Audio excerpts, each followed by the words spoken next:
if that database that I had access to could see the light of day, and unfortunately it never will, but if it could, it would permanently change the face of humanity. Well, this is going to be a juicy, juicy interview because I have so much to dig into. Gary Brecka. Gary Brecka is a biohacker human biologist, and one of the world's foremost experts on it. When a life insurance company is getting ready to put $10 million or $25 million worth of risk on your life, there's only one variable that matters. How many more months do you have left on Earth?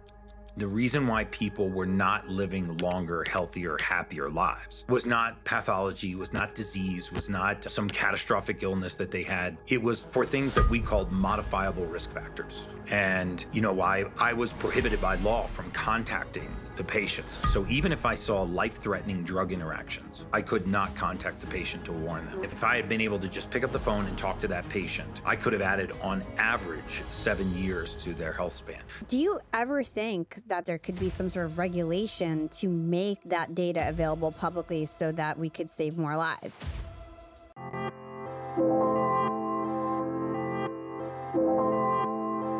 Young and profiters, are you ready to learn how to live longer and become a superhuman version of yourselves? Who wouldn't, right? Well, my guest today is going to tell us how. Gary Brecka is a biohacker, human biologist, and one of the world's foremost experts on how thinking differently about nutrition can protect us against aging and disease and make us the best version of ourselves. For years, Gary worked for insurance companies, helping them predict how long it was going to be before their clients were going to die. Now he helps people learn how long they can really live for. Gary, thanks for joining us for this super important conversation, and welcome to Young and Profiting Podcast. So excited to be here. I am very excited for this conversation. I love talking about biohacking, and you are so experienced. And when I was doing research for this podcast, I found out that you spent 20 years in the life insurance industry, and you basically would predict when people would die to the nearest month. And first of all, I didn't even know a job like this existed. So it was so fascinating to me. How did you end up in the life insurance industry to start with? What's amazing is how much of this science is actually done on an annual basis. I mean, there's more than $30 billion of these types of policies issued every single year. And remember, in the life insurance industry, when a life insurance company is getting ready to put $5 million or $10 million or $25 million worth of risk on your life, there's only one variable that matters. Right. I mean, and it's how many more months do you have left on Earth? Mm-hmm. And so some of the most accurate science in the world is actually held by life insurance companies. I always used to say that if that database that I had access to could see the light of day, and unfortunately it never will, but if it could, it would permanently change the face of humanity. I mean, it would upend modern medicine in a way that would be catastrophic. And I made my way there because, in my undergraduate degrees were in biology. My postgraduate degrees were human biology. So I'm a human biologist by trade. I had another concentration in neuroscience. And when I graduated, I went into this industry, I thought temporarily, to work as a mortality expert because I was just fascinated by the data. And if they got 5 years of medical records on you and 5 years of demographic data, we could tell the insurance company how long you had to live to the month. Wow. And, after doing this for more than 2 decades, I really began to realize that these were not just spreadsheets, right? This was not just data. There were human beings on the other side of these spreadsheets. And, I was prohibited by law from contacting the patients. So even if I saw life-threatening drug interactions, I could not contact the patient to warn them. Wow. And it became glaringly apparent to me that the reason why people were not living longer, healthier, happier lives was not pathology, was not disease, was not, some catastrophic illness that they had. It was for things that we called modifiable risk factors, right? I mean, if I had been able to just pick up the phone and talk to that patient, I could have added on average 7 years to their health span, not just their lifespan, but how many healthy years they had left on Earth. And I decided, one day I had a massive epiphany and over a case that I was working on that they prohibited me from contacting the patient. And I just decided that I wasn't going to spend one more day of my life predicting death. I was going to spend the balance of my lifetime, trying to help people live healthier, happier, longer lives. Uh, Yeah. and you know what's astounding about that career? I always say if I was to boil that entire career down to a single sentence, it would be that the presence of oxygen is the absence of disease. Mm. And nothing is more truthful than that statement. We did not find a single disease etiological pathway, not one, that did not have its roots in what we call hypoxia, lack of blood oxygen, or was not exacerbated by a lack of blood oxygen. And this includes every form of cancer, autoimmune disease, Parkinson's, Alzheimer's, early onset dementia, type 2 diabetes, weight gain, water retention, hormone imbalance, all of these things because the body is in a hypoxic state. In fact, all human beings leave this planet the same way. We all die Mm. of the same thing. The definition of death is lack of oxygen to the brain, hypoxia. Only we tend to think of it as an event, right? A gunshot wound, a car, a bus, a stroke, a heart attack. But the truth is this is a predictable curve. You are either managing oxygen well or you are managing oxygen poorly. The more poorly you manage oxygen, the faster you are accelerating towards the grave. Mm. The better you manage oxygen, the less quickly you are accelerating towards the grave and all forms of pathology, disease. Mm. Well, this is going to be a juicy, juicy interview because I have so much to dig into. There's some interviews where, like, I'm always excited to interview guests, but there's some topics where I'm like, man, this is so interesting and nobody talks about it. And this is one of those interviews where I'm like, this is just so interesting. But before we dig into a lot of the things that you just said, because you just rattled off a lot of information that I have a lot of follow-up questions for. But let's take it back to your childhood for a minute. What was your first childhood memory of getting interested in human biology? Well, I grew up on a 300-acre tobacco farm. So I grew up on a 300-acre tobacco farm in Southern Maryland, Upper Marlboro, Maryland, the Marlboro Man. Never smoked tobacco, never chewed tobacco. My parents owned the land and they leased it to a farmer to grow agriculturally. And I was an only child. And you couldn't even see another house from my parents' home. So I spent actually a lot of my time alone in the woods. I would go into the woods during the day. I would ride my bike 8 miles to my best friend's house. There was a lot of animals on the adjoining farm next to me. I got really fascinated by nature and animals, and I was always fascinated when cattle or horses or livestock got sick. And as a little young child, and they would call this veterinarian out, and the veterinarian would show up and do some magic stuff. And then all of a sudden this animal would heal. And I just thought that was really, really cool. And when I got into to school, I found out in the 8th grade, I was tested as clinically photographic. For a while, they thought I was borderline savant or maybe on the autism spectrum because I had such a hyper-concentrated photographic memory, which I later, I've learned to use as a superpower. And so I naturally gravitated towards science because science is a lot of rote memorization. So chemistry, anatomy, science came very, very easy to me. I've learned to manage being clinically photographic now. I can't read for pleasure, for example. So I don't read menus in restaurants, try not to look at street signs, things like that, because I record all of the information that I see. But in terms of, building a basis for a future in science, it was, I was sort of especially well crafted for kind of a voluminous amount of storage of detailed information. And so, my grade school years and my high school years were all full of science experiments. I was a super, super science geek. And then when I went to college, I chose biology as a major, chemistry as a minor, and then I took, went on for 4 more years of just human biology. Yeah. So you talk about everybody can unlock their superhuman, and it's clear with this photographic memory, you literally are superhuman. And I thought it was very interesting to find out that there's disadvantages to you having this photographic memory. Like you were just saying, you don't read menus or read anything for pleasure because you can memorize anything, like anything that you see, you can just memorize.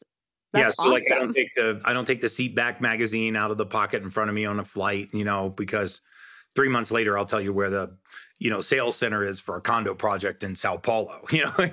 So you can store senseless information as well. But I've learned to cultivate that. I am obsessed with the human body and its form and its function. And, when I was in the insurance industry, I had access to this database of 370 million lives. And remember that insurance companies have data that no other enterprise has.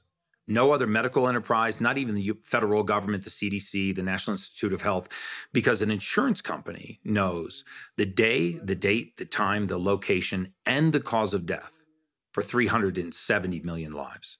We know exactly the disease etiological progression of things like statins, all forms of pharmaceuticals, narcotics, corticosteroids, common antidepressants, antibiotics. We know exactly what happens and what the impact is on mortality when people are, subjected to these kind of chemicals or synthetics or pharmaceuticals.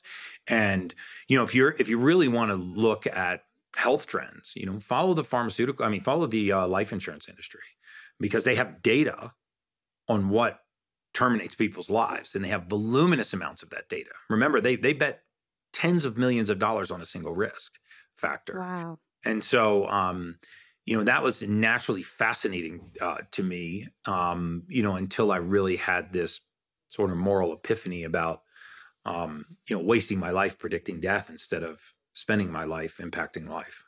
Yeah. Now, do you ever think that this data would become available publicly, or that there could be some sort of regulation to make that data available publicly so that we could save more lives? Do you think that would ever happen? Well, I think unfortunately, no. I mean, the insurance lobby is the second most powerful lobby to Congress. First being big pharma, and then right behind them you have big oil. So it's very unlikely that something that they're able to use to profiteer from in these financial services products. Because remember, there are a lot of financial services products that are based on when you're going to die. Annuities, reverse mortgages, life insurance. These are all products that are based on human mortality. And so that database is highly, highly, highly guarded by that industry. We knew, for example, in the 90s that, opioids had an addictive amyloid long before you heard about the, pain medication crisis. And we thought that they were just pain amyloids, but we realized that there was mixed in there. There was an amyloid that not only could cause a cardiac event, but also created an addictive quality, which from a pharmaceutical standpoint is a home run, right? I mean, because if I can create something that's addictive and toxic, then I can actually get patent protection, and I can get become a prescriptive pharmaceutical, right? As soon as something's toxic and addictive, it's prescribed and patented. And if it's prescribed and patented, then it's covered by health insurance. If it's covered by health insurance and it's patented, you have a monopoly. And so a lot of these compounds that we put into our bodies that are seeking to reduce inflammation or to elevate serotonin, or reduce the use of serotonin, or elevate thyroid function, are actually also designed to create dependency, reliance, and what we call tachyphylaxis, a desensitization response. And that's all built in so that they can create the longevity and the patent protection, the prescription protection of it. But the truth is, I think the second big thing that I learned in studying mortality for 22 years is that the majority of the reason why people are affected by aging, for example, and we chalk all these things up to a consequence of aging: weight gain, water retention, brain fog, poor sleep, poor focus and concentration, lack of waking energy. These things that we accept as a consequence of aging, they are not a consequence of aging at all. They are a consequence of missing raw material in the human body. Mm-hmm. When you deprive the human body of certain raw materials, certain nutrients, minerals, vitamins, amino acids, you get the expression of that disease. And then we label this as a disease, and we treat it chronically as a disease, when the truth is, there are a lot of myths about how disease travels in families. So, for example, we say that people have genetically inherited hypertension, they have genetically inherited hypothyroid, genetically inherited depression, anxiety, alcohol addiction, all of these things that run in families. But what's fascinating about quote unquote genetically inherited disease is that we've mapped the entire human biome. We know every single gene in the human body. And no physician can tell you what gene causes any of those diseases. Mm-hmm. The reason why they can't tell you what gene causes those diseases, like hypertension, hypothyroid, hypercholesterolemia, hypertriglyceridemia, all of these genetically inherited diseases, is because that gene does not exist. And if that gene does not exist, then it means that those diseases do not exist. We do not pass disease from generation to generation. What we pass from generation to generation is the inability for the body to refine a raw material. This causes a deficiency, which leads to that disease. So, for example, if I was able to magically go into your body and deplete vitamin D3, okay, the single most important nutrient in the human body. If I could go in and magically deplete vitamin D3, you would eventually develop rheumatoid arthritis-like symptoms. Now, you don't have rheumatoid arthritis, but you would develop those parallel symptoms, and amongst other things, hormone imbalance, brittle bones. But if you went to the wrong physician and you started talking about your medical history and said, listen, doc, I get out of bed in the morning, my feet and ankles are sore when they touch the ground in the morning. I wake up sore and achy like I had a workout the night before. Lately, my neck is really stiff and so is my low back, and it's kind of hard to make a fist. The wrong physician is going to go, you know what? And that's exactly what rheumatoid arthritis does. You have rheumatoid arthritis. I'm going to put you on a corticosteroid, an anti-inflammatory, to help you manage these symptoms. And then you start on corticosteroids. But what you don't tell the patient is that once you start a corticosteroid, you have 6 years and 1 day until you're having a joint replacement. And then as soon as you have a joint replacement, your mobility begins to reduce. So, for example, if you were a 55-year-old female, 60-year-old female, and you applied for a life insurance policy, and I saw that you had been misdiagnosed with rheumatoid arthritis, even though I knew you only had a vitamin D3 deficiency, and I saw that you were put on corticosteroids, I would artificially advance your age 6 years and 1 day. I would schedule the joint replacement for you. And then after the joint replacement surgery, I would reduce what's called your ambulatory profile, how well you ambulate, how well you move. And as I reduce your mobility, I can bring in all of the diseases that exacerbate with reduced mobility. We know now, for example, that sitting is the new smoking. Sedentary lifestyle is the leading cause of all-cause mortality.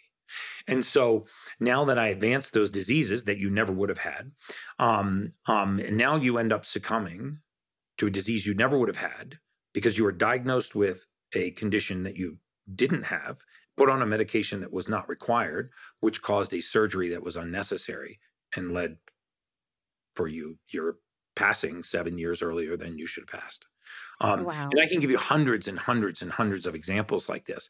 And the truth is, there's such a paucity of understanding of basic human physiology in the majority of the medical community that we have stopped. We just don't have faith in human beings, in mankind, in humanity, and the ability of this to heal this, and how powerful frequency and how powerful basic exercise and sunlight and grounding and hydration and simple things back to the basics, how much this could entirely change the trajectory of somebody's life. There are listeners right now listening to your podcast, and I bet more than 90% of your listeners right now are walking around at about 60% of their true state of normal. They have forgotten what normal feels like. They have accepted this baseline sense of normalcy. They might think they feel great. They have no idea how good normal can feel. And the difference between where they are now and where they could be is simply knowing what deficiencies are going on in your body and supplementing for those deficiencies rather than supplementing for the sake of supplementing. Yeah. Right? This is so crazy. Like, hearing this information to me is almost shocking. It's overwhelming because you think about everything's working against us. It's like your health insurance is working against you. The pharmaceutical companies are working against you. The life insurance companies are working against you. The doctors, I think, have good intentions. Yes. But they don't know enough. They don't understand the full picture, and they're getting taught something. And then I've got a family full of doctors. They become very cocky. Right. So they feel like, I went to school. Don't tell me what I like. Don't tell me about, natural ways to heal yourself or whatever, because medicine is good. Right. They believe medicine is good. because they have to, because otherwise it makes what they do, evil, right? Right. And doctors are Crisis intervention having good is great. intentions. I mean, Yeah. don't get me wrong. If I hit a windshield at 25 miles an hour, I mean, I want a surgeon. I want painkillers. I'm going to the ER. I'm Yeah. anti-modern medicine. But when you realize, there was a 2016 Harvard University study, it was repeated again by Johns Hopkins in 2019. We know now that modern medicine, medical error, is the third leading cause of death. So modern medicine kills more people than morbid obesity and diabetes combined. And when you start to think that only cardiovascular disease and cancer kill more people than modern medicine, it's astounding. But when you really process the fact that the industry designed to prevent death is the third leading cause of death, that is just mind-blowing. If we translated that to any other industry, it would be laughable, right? I mean, if you sold home security systems and you were the third leading cause of home invasion, you'd probably be out of business, right? Or if you were a roofer and you were the third leading cause of roof collapse, probably wouldn't sell a lot of roofs. But we accept this in modern medicine, but we are excellent at crisis management, but we are terrible at biooptimization. And, there are 32,000 named diseases in the PDR, in the physician staff reference, 32,000. Nearly every single one of these can be traced back to nutrient deficiencies in the human body. Yeah. Sometimes when I speak on stage, I will make a bold statement and say, I will take any disease, any ailment that you or a loved one is suffering from, ADD, ADHD, OCD, manic depression, drug and alcohol addiction, poor sleep, and I will tell you exactly what raw material is missing from that person's body so that you can replace it and have that condition eviscerate. Yeah. It's so incredible. And so you always use this analogy. Our bodies are beautiful machines. We need the right raw materials. You mentioned that D3 is a big one. What are some other raw materials that are commonly missing from people that cause disease? So we have to think about the human body this way. Remember that there's not a single compound. This is the most important concept. If anybody takes anything away from this podcast, this is the takeaway. The most important concept to understanding really good human optimization is understanding that there's not a single compound known to mankind, not one. There's no vitamin, there's no mineral, there's no amino acid, there's no protein, carbohydrate, no nutrient of any kind that enters the human body and is used in the format that we put it in. Without exception, everything that we put into our bodies gets converted by the body into the usable form.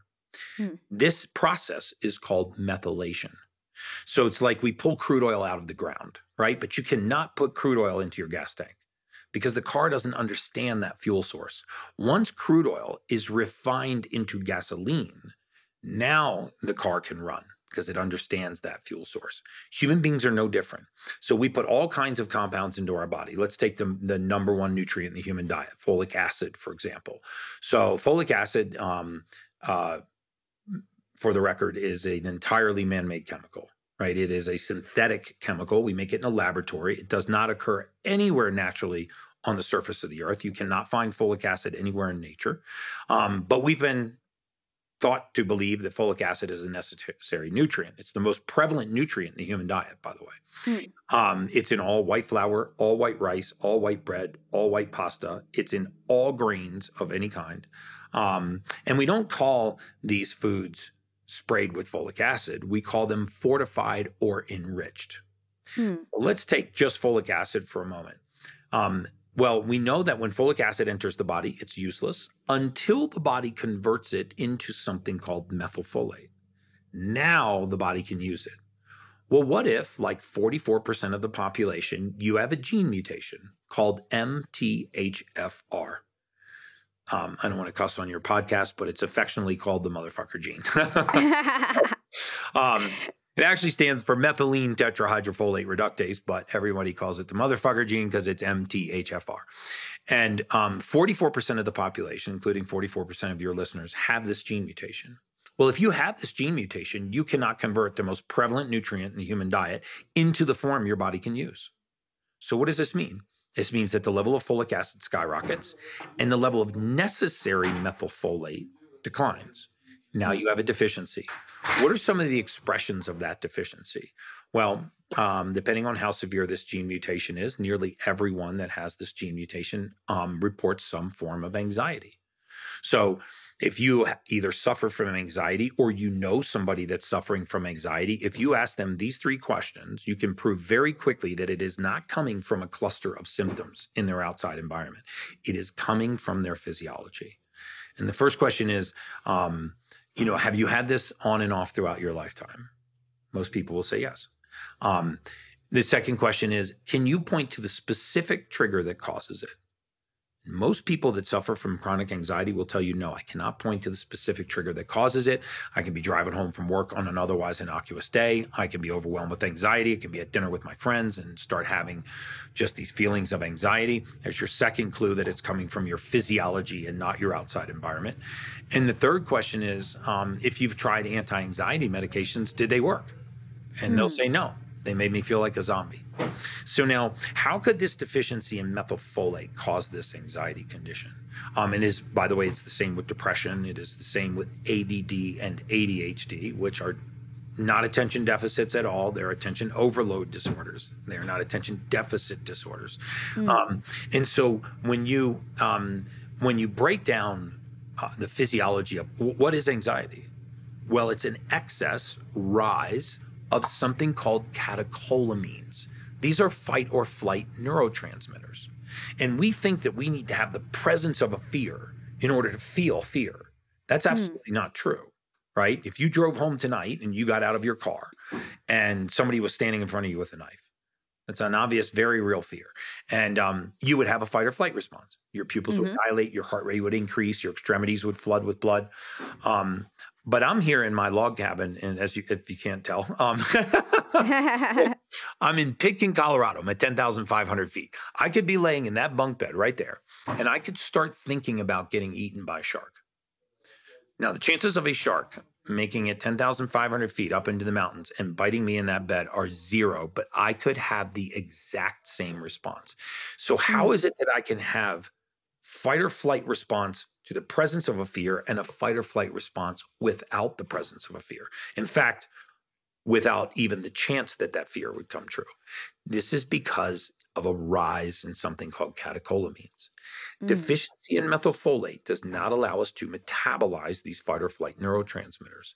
And so they rise and fall seemingly without a trigger. And they can go all the way to the point where they trigger a panic attack. If you actually look up this gene mutation, MTHFR, and anxiety, you will read hordes of peer-reviewed published clinical literature that link this simple methylfolate deficiency to these conditions. And it is the same link to attention deficit disorder, right? We've sort of labeled ADD as an attention deficit or attention deficit hyperactivity disorder. It's not a deficit of attention at all. It's an attention overload disorder. It's too many windows open at the same time. And why does that happen? Because in the human brain, we don't just create thought, we also dismantle thought. And if you don't break thought down at the rate that you create thought, the mind gets very clouded. And now you are paying attention to too many things. It's not that you can't pay attention. It's that you can't pay attention to so many things. I mean, a lot of peace can come to these people by using the right balance of B vitamins, the right balance of specific forms of B12, and using methylfolate. That's why I think everybody once in their lifetime should do a gene test and look for 5 actionable genes. It's only a test you do once. You'll never repeat it. And once you know exactly what your body can convert and what it can't, now you supplement for that deficiency and just watch the magic happen. Yeah. So this is pretty interesting. So you're saying in order to understand what raw materials you need or what you need to change with your body, you've got to do some sort of genetic testing. And not because you want to figure out what diseases you've inherited. Right. You actually want to figure out what genes what deficiencies you have. So what deficiencies you have. So you can stop supplementing for the sake of supplementing, and you can start supplementing for deficiency. You know, the question we should ask when we're about to supplement is not what's the quality of the supplement, where was it manufactured, you know, what's the reputation of the manufacturer or the person that's pushing this. The first question we should say is, does my body need it? right? And then go down the road of the quality of the supplement, because there are a lot of phenomenal supplements on the market. Pure Encapsulations, Thorne, Symbiotica. I mean, these are amazing supplement companies.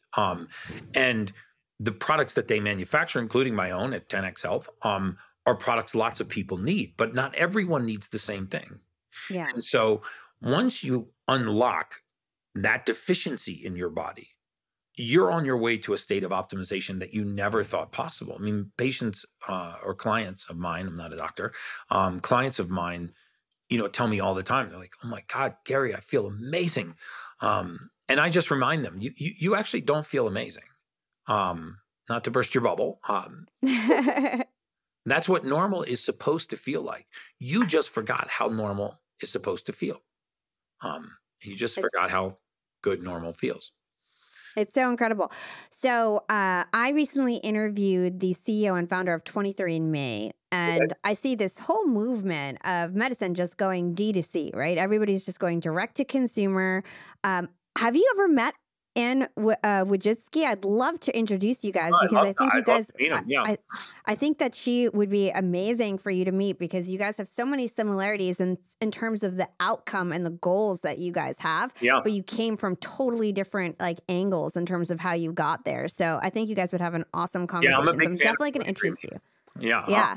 You do also get a lot of what I call non-actionable information, right? So if I see that you have olive skin or detached earlobes, or you're, Irish ancestry, there's not a lot you can do with that information. You want to make sure that you look at actionable genes, right? Meaning genes, when they're broken, that you can supplement for their deficiency. That's when really magic happens in the human body. A lot of the rest of that information is just data. It's good data, but the fact that you have brown eyes and olive skin and detached earlobes is there's nothing you can do with that information. But you can find it in your genome, right? Yeah. We want to know, hey, what can my body metabolize and what can it not metabolize? And then how do I give it that nutrient? Because when you give it that nutrient, this is when real magic happens. And if you look at, some of the cases that I'm very popular for, like, Dana White and some of these other, fighters and boxers and athletes, it's amazing how little supplementation made such a massive impact on their performance. Yeah. It's so fascinating. So I want to talk about oxygen, because I know that oxygen is a really important topic. Like you mentioned earlier, the definition of death is hypoxia, which is a lack of oxygen to the brain. And you also mentioned that if you could boil your entire career down into one sentence, it would be that the presence of oxygen is the absence of disease. So talk to us about why oxygen is so important. Well, I mean, obviously we all know about breathing, right? We can't go very long without breathing, but it's more important than that. We know that aging, aside from being the aggressive pursuit of comfort, is a mitochondrial disease. So inside of every cell in your body, you have thousands of these little motors called mitochondria. Human beings are not powered by the air we breathe, the water we drink, or the supplements we take, or the food we eat. We're powered by one energy source. It's called ATP. And this adenosine triphosphate is made in a battery inside the cell called the mitochondria. And inside the mitochondria, there is a motor, right? It is spinning around and it's creating this energy. Well, every time this motor makes one revolution, it has two choices. It can either create 2 units of energy, 2 ATP, or it can create 36 units of energy. Same turn. It's either 16 times more powerful or 16 times less powerful. It's a really hard concept to grasp. I mean, it's like walking onto a car lot and the salesman says, hey, there's 2 choices here. It's the same car. It comes in a 1600 horsepower version or a 100 horsepower version. 100 horsepower is like a lawnmower, and 1600 horsepower is like a professional NASCAR, right? And so this is what's going on inside the cell of our body. 10% of your body weight, by the way, is mitochondria. You have 110 trillion of these in your body. Wow. Anything that downregulates the mitochondria or harms the function of the mitochondria accelerates aging and makes fertile ground for all forms of pathology and disease. So now we're kind of inside the cell, inside the mitochondria, talking about this little motor called the Krebs cycle. I'm probably boring half of your readers to death, but listeners to death. But No, I don't think so. okay, I do not think so. because if we're going to talk about aging and performance, we have to talk about mitochondrial function, right? We know that the dysregulation of mitochondria is linked to every form of disease and pathology in the human body, including Alzheimer's and dementia. And, there's so many myths about these diseases. For example, we know that Alzheimer's now is not Alzheimer's disease at all. It's type 3 diabetes. Right? The big lie, the big myth about Alzheimer's is that patients are losing their memory. That's actually not true. They're losing access to their memory. And the access to this memory is disabled in large part because of down regulation in the mitochondria. So we know that this mitochondria can produce 16 times more energy or 16 times less energy. So what determines whether or not it's 1600 horsepower or 100 horsepower? The presence of oxygen. If oxygen enters that cycle, it creates 16 times more energy. If oxygen doesn't enter that cycle, it creates 16 times less energy. And so here is where the importance of oxygen comes into play. And when you start talking about, well, how can I better manage oxygen? Well, I'll give you some free ways to do it right now. And all this is doing is getting back to the basics, right? So if you've ever heard of earthing or grounding, right, which is where you take bare feet and touch bare soil. And think about that. If you're, listening to this podcast, think about the last time that you had bare feet touching bare soil. I mean, like dirt, grass, sand. Okay, that was the last time that you actually discharged into the earth. Human beings, we build up a charge in our body. We all know about the acid alkaline scale.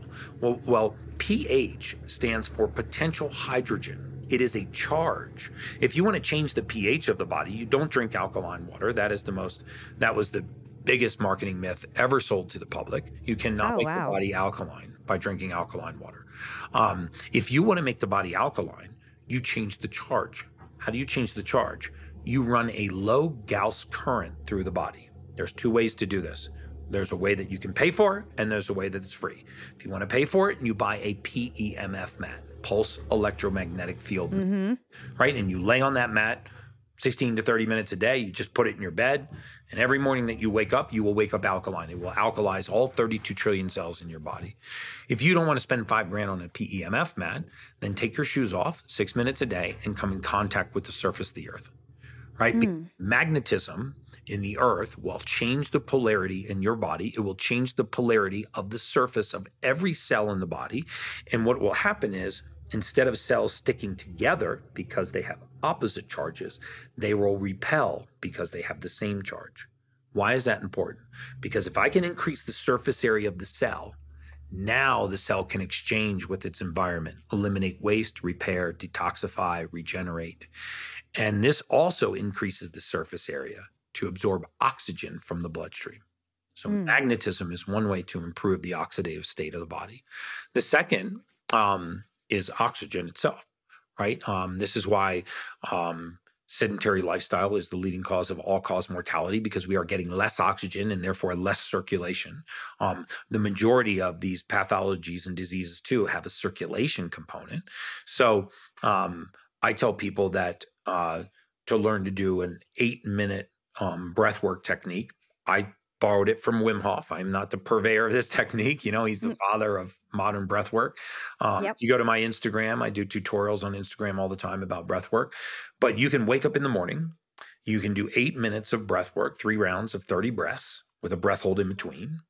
And this does 2 things. Number one, the number one vasodilator in the human body is not nitric oxide. Nitric oxide, by the way, is toxic. So if you're listening to this podcast and you're taking a nitric oxide supplement because you're an exercise enthusiast or you're a bodybuilder or you want to be more vascular, please stop. That is toxic to the mitochondria. It actually competes for oxygen in the mitochondria, something called cytochrome C oxidase. It pulls oxygen out and forces itself to dock.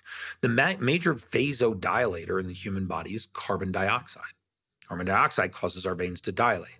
So by doing breath work and flooding the blood with oxygen and then holding our breath for a prolonged period of time and dilating our blood vessels, we actually, when we breathe in again, we get more oxygen to the tissues. We can actually change the oxygen tension in our tissues. Now, I use something called a hypermax oxygen system, multi-step oxygen system. Again, it's about $5,000, but it's an oxygen mask. You put it on, you breathe 93 to 95% O2 for 10 minutes while you're mildly exercising, but you do not have to spend money on that system. You can learn to do breath work. And then the third thing is to expose your skin to natural sunlight. And the truth is, most of us are not getting enough sun. It's not that we're getting too much sun. And the safest time to expose your skin to sunlight is the first 45 minutes of the day during first light, because there's a very special type of light during that 45 minutes. There's no UVA, there's no UVB rays, so nothing that can damage your skin, nothing that can burn your skin. And I sit out on my porch with my shirt off, in a pair of shorts, even when it's cold outside. And I do 3 rounds of 30 breaths. I expose my skin to sunlight. Sunlight, certain wavelengths of sunlight, when they pass through the skin, they will go into the mitochondria. They will go into the motor of the Krebs cycle. They will kick out nitric oxide and force oxygen to dock just by exposing yourself to sunlight. Now, I also have a red light therapy bed, and red light therapy, as you may or may not know, is the rage in sports recovery and anti-aging and healthy skin now. But if you don't want to go out and spend money on a red light therapy bed, you can expose your skin to sunlight. So those are 3 things your listeners could do for free starting tomorrow: grounding, sunlight, breath work, to absolutely change the trajectory of their life. The reason why most people will not do it is because it's too easy. It's because they're like, it can't be that simple, but it is. I really try to impress upon people how these tiny little habits could completely change the trajectory of their life. This has been such valuable information. And so I interviewed Wim Hof on this podcast. He's incredible. I'm Wim Hof certified. Yeah. I'm going to the Pyrenees Mountains with him this year. Oh, really? He's awesome. Yeah, I loved him. He was an inspiration. And so something that is new news for my listeners is I am going to get my deviated septum fixed, because after Wim Hof came on the show, I never was able to really enjoy these breathing exercises because I literally can't breathe through one side of my nose. And I feel like this is impacting my health. I'm getting sick too often, all these things, because I feel like I'm not getting enough oxygen. So I never thought I was going to go under and get a nose job or whatever. But now I'm just like, you know what? I'm getting it fixed because I feel like one thing that could help me for the rest of my life is being able to breathe properly and do these breathing exercises. Yeah. I would actually encourage you. I have a friend named Dr. John Laurence. He's in Sarasota. He's a chiropractor in Sarasota. He does something called a balloon nasoplasty, where you actually put a small balloon in and you reshape the sinus cavities. It's outpatient. It's a 10, 15-minute procedure and no downtime. He also wrote a cranial sacral book. I forget the name of the book. I actually read the whole book and now I can't think of the title, but the the ability to open up these nasal passages and actually get more air over those olfactory bulbs close to the base of the brain and into your lungs. It is a massive difference in your mood, your emotional state, and the oxidative state of the body. Yeah. I have to look into it. So let's talk about hormone balance, because hormone balance is a topic that I think is starting to bubble up more in society and culture. I'm seeing a lot more like Instagram reels about hormone balance, especially for women. Why is hormone balance something that we need to understand more? And what are some key tips that you have to improve our hormone balance? So let's talk about basic human physiology for a moment and where hormones fit into physiology, right? So I would say the greatest single reason why people walk through the door of one of my clinics at 10X Health is because the biggest complaint is, I just don't have the same energy I used to have. I just lack energy. My waking energy, I feel like my short-term recall is not what it used to be, and I just basically lack energy. So when you say you lack energy, if we convert that to physiology, basically what you're saying is, I'm not low on energy, I'm low on oxygen. Because everything that you perceive about energy is nothing more than oxygen in your blood. So I want you to imagine a tree for a moment. And let's start in the leaves, and I'm going to walk you all the way down into the roots below the soil. So up in the leaves, you're saying, I lack energy. So when you say you lack energy, to me, I know that you're low on oxygen. So what transports oxygen around the blood? A red blood cell and the fluid inside the red blood cell called hemoglobin. So that means I want to raise the number of red blood cells and I want to raise the amount of hemoglobin they have. So let's move down the tree.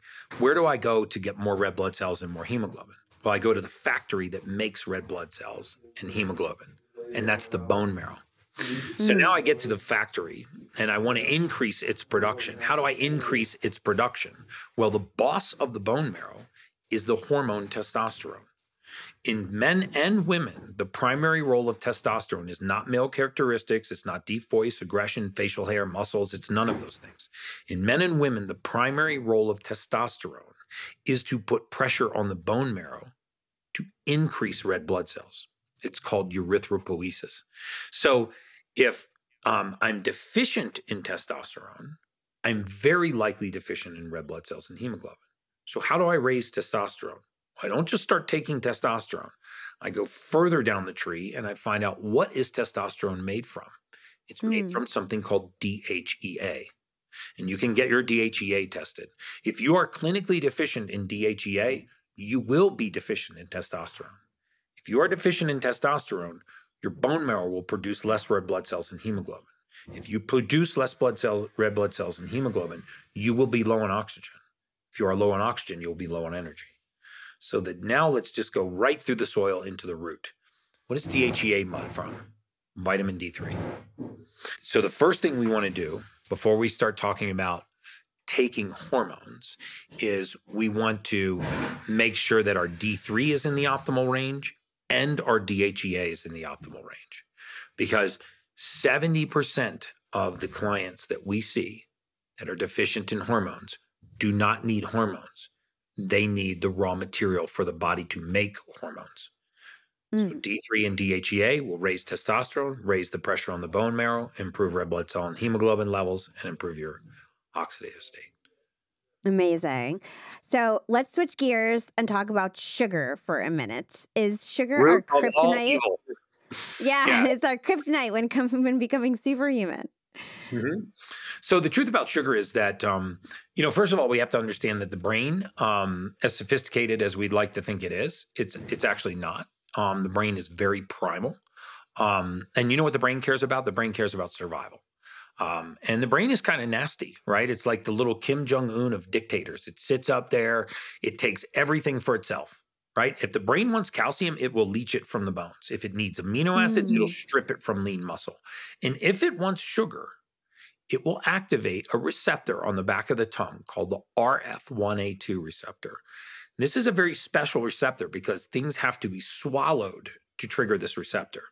And when it passes by this receptor doesn't register sweet. It releases dopamine. And this is why most people don't just like sugar, they are addicted to sugar. In fact, the entire synthetic sugar industry, aspartame, sucralose, all of these synthetic sugars or sugar substitutes, the majority of their chemical component is not designed to taste sweet. It is designed to ding the dopamine receptor. It is designed to cause your brain to release dopamine, which gives you a pleasure response, which is why people are addicted to sodas, artificial sweeteners in sodas, which is why people are addicted to all kinds of sugar, because they don't just like the taste of sugar, they are addicted to the dopamine ding. And in the mortality space, we used to say the absence of dopamine is the presence of addiction. The reason why most addiction has a tendency to shift, if you've ever been an addict or ever known a true addict, drug addicts become alcoholics, alcoholics become workoutaholics, workoutaholics become workaholics. Why does addiction have a tendency to shift? Because we never address the dopamine deficiency. If I was able to magically go into your body right now and deplete dopamine, you would begin to engage in dopamine-seeking behaviors, right? Dopamine is the primary driver of behavior. Serotonin is the primary driver of mood. So when we talk about sugars, we really have to talk about this dopamine cycle. And that's why sugar addiction is right up there with drug and alcohol addiction, right? We have increased the intake of sugar 400-fold in this country since 1964. The worst thing that ever happened to humanity was the war on fat in the 90s, and where they started to replace everything with high sugars. We know now, for example, that Alzheimer's is type 3 diabetes. It's insulin resistance in the brain. So sugar is really the root of all evil. So when it comes to sugar, then, are you suggesting that we should like completely remove sugar? Is it something that we don't need as a raw material? No, I'm just saying that we should eat, when we eat whole foods and we eat less processed sugar, this is where we get into trouble, right? So processed foods and high glycemic sugars, especially your white sugars, and these are really dangerous for you. You know, the majority of my sugar intake comes from 3 sources: natural honeys, natural maple syrups, and fruits that end in berry. The problem with the majority of sugars is that they not only do they ding the dopamine receptor and then fall off, which makes you crave the next sugar ding, but what sugar does is it raises our insulin level. And most people think that the primary role of insulin is to lower blood sugar, and that's actually not true. The primary role of insulin is to block any other form of energy use in the body. So if insulin is high, the body cannot burn fat. So what happens when insulin is high? We store fat at an accelerated rate. The first place that fat builds up is in the blood. So people that eat the most sugar have the highest blood fat. So the heaviest people eat the most sugar because high sugar causes high insulin. High insulin forces fat storage. Your body does not have the choice to use fat as an energy source. And so one of the healthiest things you can do for a lot of my patients that are, sugar addicted, or they have high triglycerides, high fat in the blood, I do what's called a keto reset. I put them on a prescription ketogenic diet for 10 weeks. It's a very easy diet to get used to. And at the end of that, you start to reintroduce sugars and you give their pancreas a break. You make them insulin sensitive again. High levels of insulin is one of the signs of something called metabolic syndrome. And high insulin leads to another symptom of metabolic syndrome called high triglyceride. And it's so high insulin, high blood sugar, high blood fat, mild abdominal obesity. This is what we call metabolic syndrome. It's the leading cause of cardiovascular disease, which is the leading cause of death worldwide. And all of this can be traced back to sugar. And so when people say, well, what diet should I be on? You should be on a whole food diet. It doesn't matter keto, paleo, carnivore, raw food, vegan, vegetarian. You need to be eating clean, whole foods. Wild caught salmon, pasture raised chickens, free range eggs, organic grass fed meats. These are excellent sources of nutrition for you, and organic fruits and vegetables. More processed foods, especially processed sugars we have, the higher the incidence of all disease pathways. So I know we were talking about Wim Hof previously, and one of his big core concepts is this need to make sure that we're uncomfortable, right? That we're always so used to like air conditioning and all these things that just make us comfortable and kind of complacent.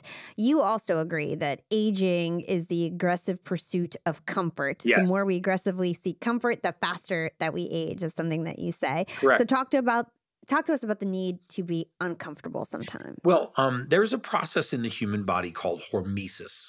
Hormesis is a stress strengthening response. So for example, we know that if you don't load a bone, it won't strengthen.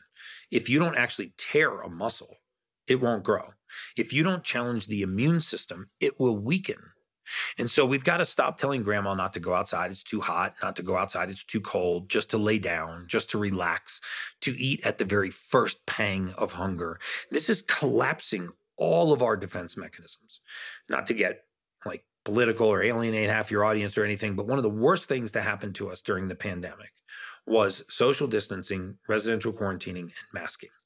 Those were so antithetical to human survival and our basic human physiology that we are seeing now the outcome of a global collapse of the immune system.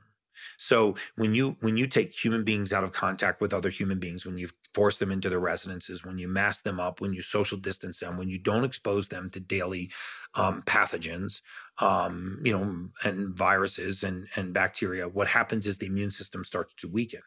And now you start to hear things like, monkeypox. Well, what the hell is monkeypox? I mean, I never heard of that. We're on our 8th variant of Omicron. Oh, God. So why is our immune system so weak? Why are we so susceptible? Because we actually stopped challenging the immune system. This is why things like cold water exposure are so good for you, right? And I know Wim Hof is a major fan of that. Remember, we're not trying to become cold adapted. We're trying to cold shock the body. So what happens, for example, when we expose the body to cold water? Well, we get a peripheral vasoconstriction. We actually get an increase in the release of endorphins like dopamine that actually give us a pleasure response. We force all the oxygen into the core, to our liver, lungs, pancreas, our kidneys, up to our brain. We activate brown fat, which is our thermostat in the body. We improve our metabolic rate. And you can do this by getting in cold water 3 minutes a day or taking a 3-minute cold shower. Now, why won't most people do that?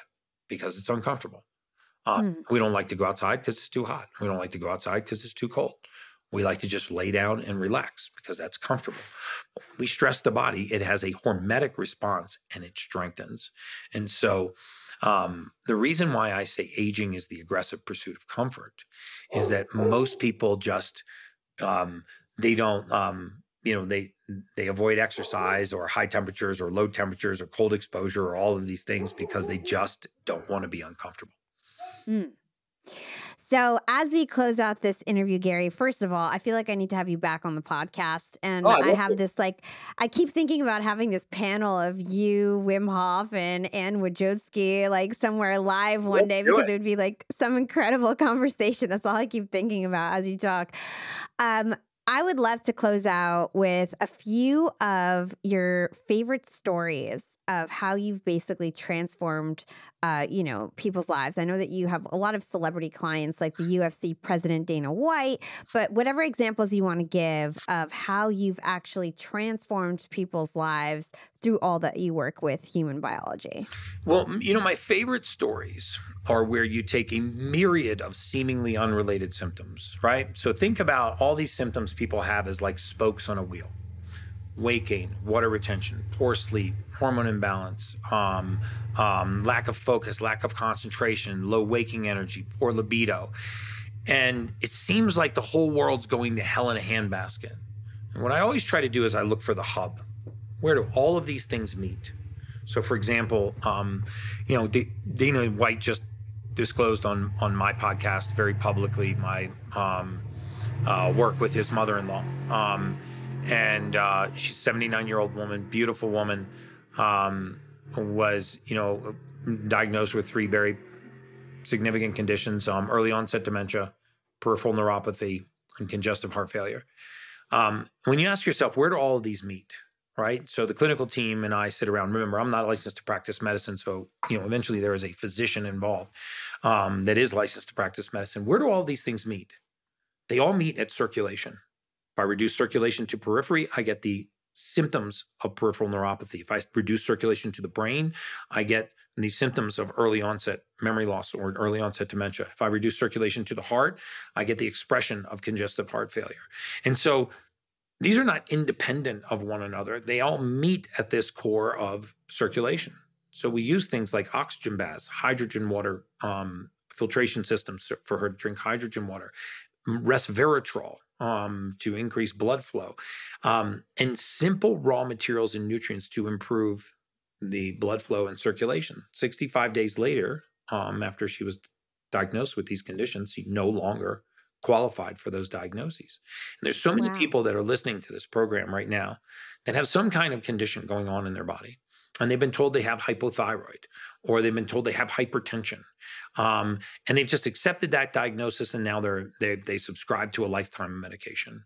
I would really encourage them to get that one-time genetic test done. You do it once in your lifetime. You'll never guess again on what you need to supplement with, and it could permanently change the trajectory of your life. So most of the listeners that are tuning into the show, they're probably in their 30s, right? So where can we go to learn from you? Like, what books do you have? What websites do you have? What services, products? Like, how can we further work with you to learn from you on how to optimize our bodies? Yeah, so I just started a podcast on human optimization called The Ultimate Human. Dana White was a guest on there. You'll see Stephen A. Smith, Steve Harvey, Steve Aoki, lots of Steves. And you'll see lots of average patients, but I also interview the leading PhDs and MDs and researchers in the world on biooptimization, longevity, optimal health. On my Instagram, I don't do anything but teach. So if you just go to @Gary Brecka, just my first and last name, you'll see tons of videos on breath work, morning routine, cold plunging, oxygen, light, magnetism. You'll see oxygen, light, magnetism. You'll see all of the different topics that I lecture on. I put all of my stage talks onto my Instagram. And then finally, you can go to 10x, the number 10, the letter X, healthtest.com and order that gene test. You can see the supplements that I've manufactured myself. And I have tons of information on that site on biooptimization. Awesome.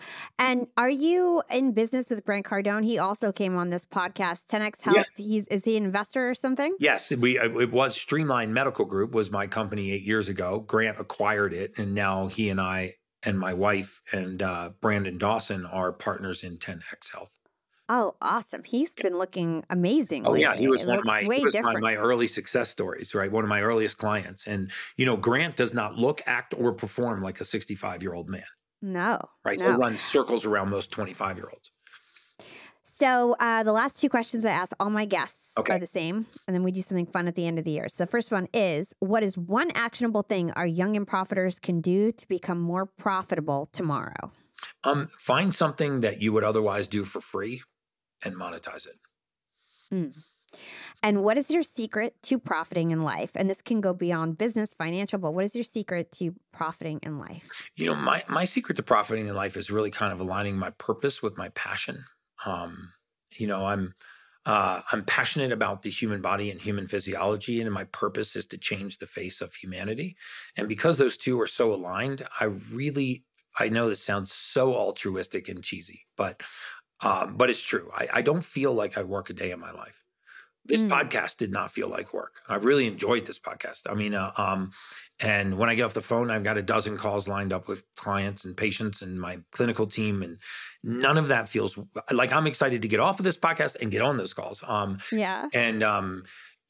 I feel like most people have a passion. Some people have a purpose. If they don't align their passion and their purpose, then what really lights your fire and wakes you up in the morning? What would you otherwise do for free? And then when you have a purpose, like, which is, by the way, linked to longevity, all of the blue zones in the world isolated the fact that the elderly people still felt like they had a purpose. So when you have a purpose, meaning, mine is to change the face of humanity, this information that I have does not belong to me. It belongs to your listeners. It belongs to mankind. I'm just blessed enough to have it flow through me. And since I'm so almost psychotically passionate about the human body, and I read voraciously and I study voraciously, and my purpose is to touch the face of humanity, those two aligned. And I'm telling you, it's like, I feel like I won the lottery every day. Yeah, I can feel the passion through you, and I'm totally aligned. I totally agree with everything you're saying. And Gary, you've been a wealth of information. I can't wait to have you back on the podcast. Thank you so much for your time. Where can everybody learn more about you and everything that you do? What are your main channels? At my Instagram, at Gary Brecka on Instagram. Amazing. Thank you so much, Gary. You're so welcome. Thank you for having me on.